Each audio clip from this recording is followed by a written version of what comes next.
Hola, buenas tardes. Soy Nadia Menéndez Di Pardo, investigadora de la Dirección de Estudios Históricos del Instituto Nacional de Antropología e Historia.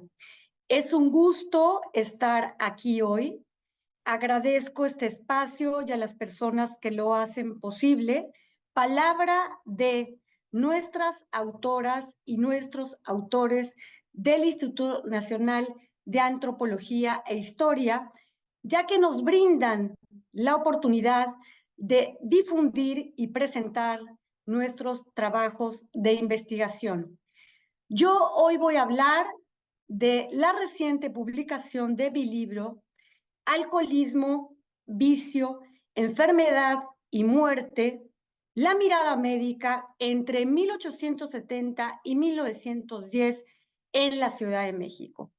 Hablaré sintéticamente sobre el tema, ya que es una investigación larga, y bueno, remarcaría la importancia de esta investigación, la cual radica en que este libro ofrece una visión detallada de cómo se definió, trató y abordó el alcoholismo entre 1870 y 1910 desde una perspectiva médica, histórica y social. Y que observamos al alcoholismo no como cualquier padecimiento, sino como uno de los más graves, con una continuidad histórica hasta nuestros días. Y recordemos que actualmente el alcoholismo sigue siendo una enfermedad grave, progresiva y mortal. Yo a través del libro defino a los médicos como cronistas del alcoholismo y de la enfermedad. ¿Por qué? Porque considero que los médicos desempeñaron un papel crucial para entender y tratar este padecimiento a partir de su trabajo en hospitales, en clínicas, en médicos de comisaría y principalmente porque en este periodo la abundante bibliografía que hay sobre el tema es impresionante. Trabajos, estudios, artículos científicos, y quisiera remarcar una fuente primaria importantísima en esta investigación, fueron las tesis de grado. Estas tesis nos proporcionan información privilegiada, ya que nos dan no solo definiciones médicas sobre alcoholismo, sino que también nos dan información cultural, social, política y económica, lo que lo hace aún más enriquecedor. Bueno, el contexto de este periodo estudiado donde yo trabajo esta investigación es un momento importante de grandes transformaciones políticas y económicas donde se buscó la modernización del país, hubo un crecimiento fuerte, pero al mismo tiempo, a pesar de los impulsos desarrollados, hubo desigualdades muy fuertes. Hubo una gran desocupación, una constante migración rural-urbana a la ciudad, a la constitución de, de barrios de clase baja caracterizados por el hacinamiento, el desaseo, la insalubridad, la enfermedad y las situaciones de violencia. En este contexto es donde el alcoholismo empieza a ser mirado y se lo empieza a ver, y lo digo a partir de las propias narraciones médicas, como un azote social, como una lacra social, como el peor de los males, como la caja de Pandora, como la peor de las enfermedades, peor que las enfermedades infectocontagiosas.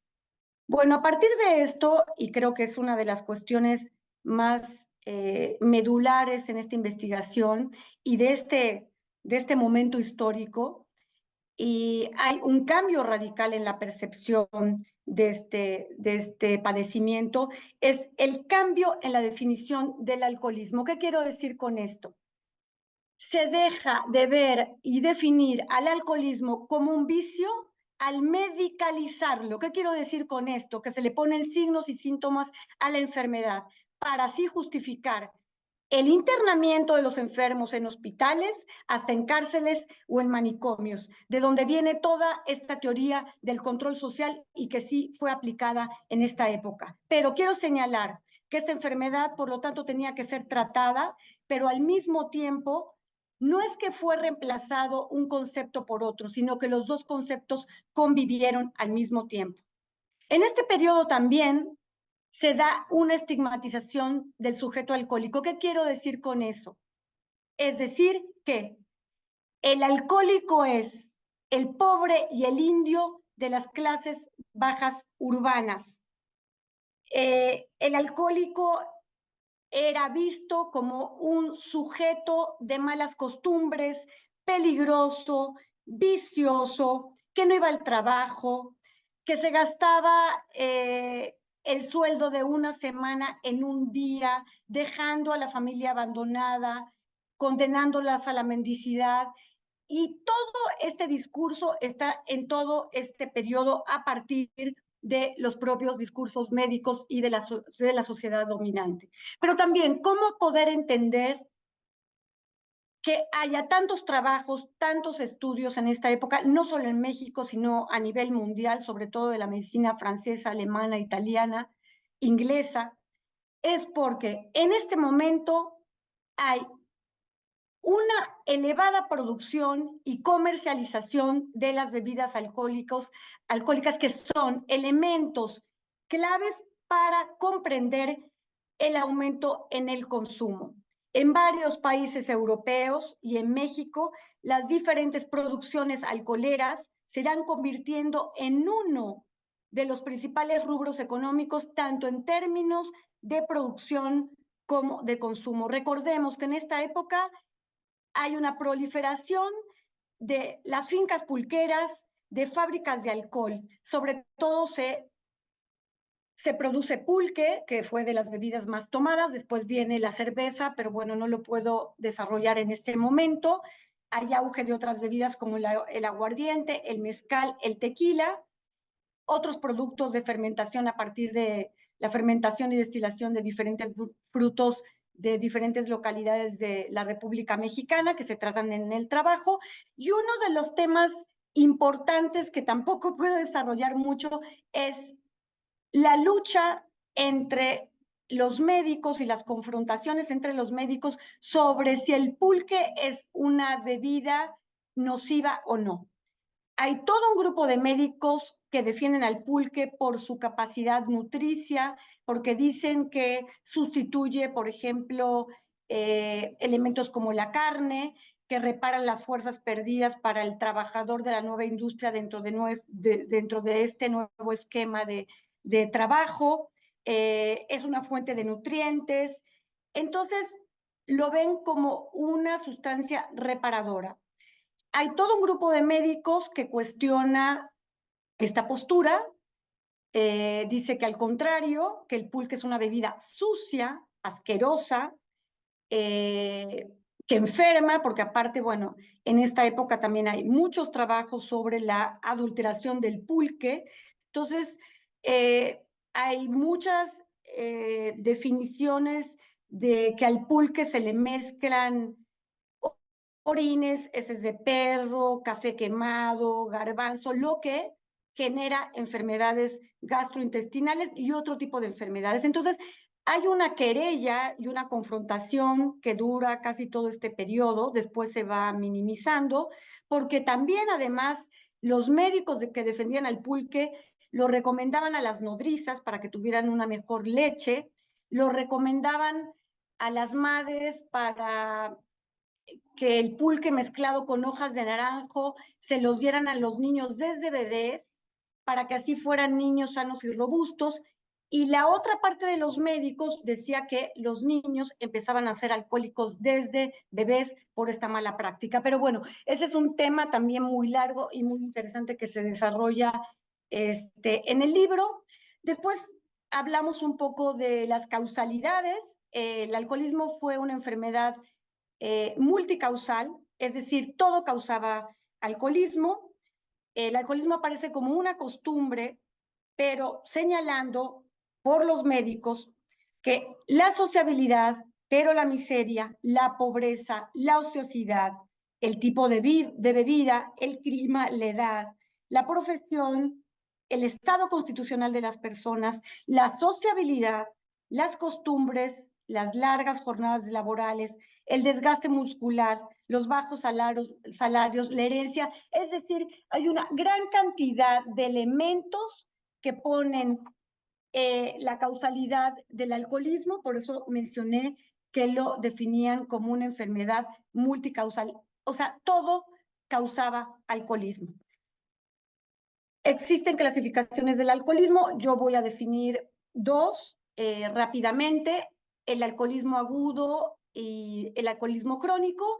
Ellos definían el alcoholismo agudo como la borrachera accidental del hombre sobrio que se manifestaba en un cuadro de embriaguez pasajera, transitoria, con una crisis pasajera de euforia o de tristeza, o hasta la pérdida de la razón.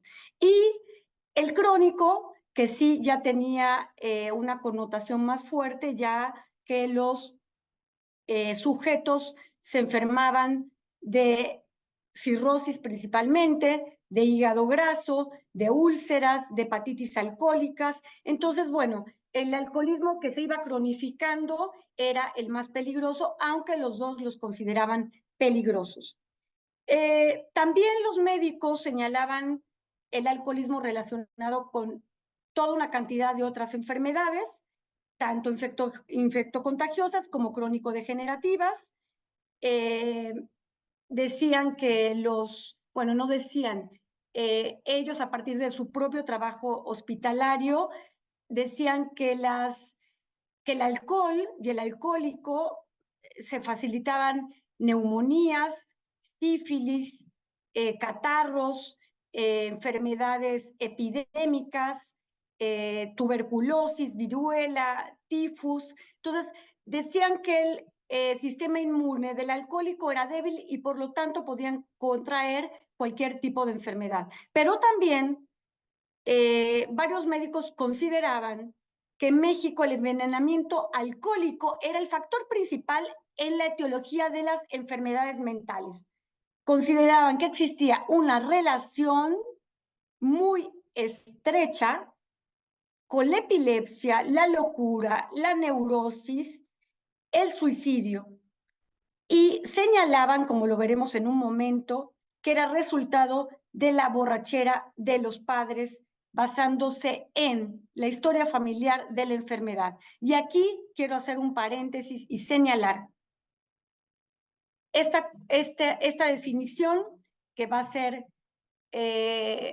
una teoría que tuvo una enorme recepción en el saber médico mexicano a través, sobre todo, de la medicina francesa, que fue el heredoalcoholismo y la teoría de la degeneración.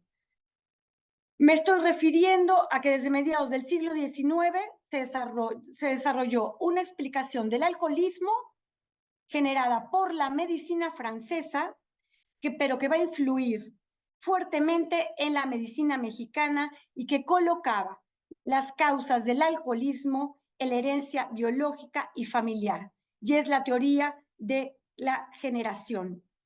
Es decir, que el alcoholismo era congénito y hereditario. Es decir, que el sujeto nacía con él.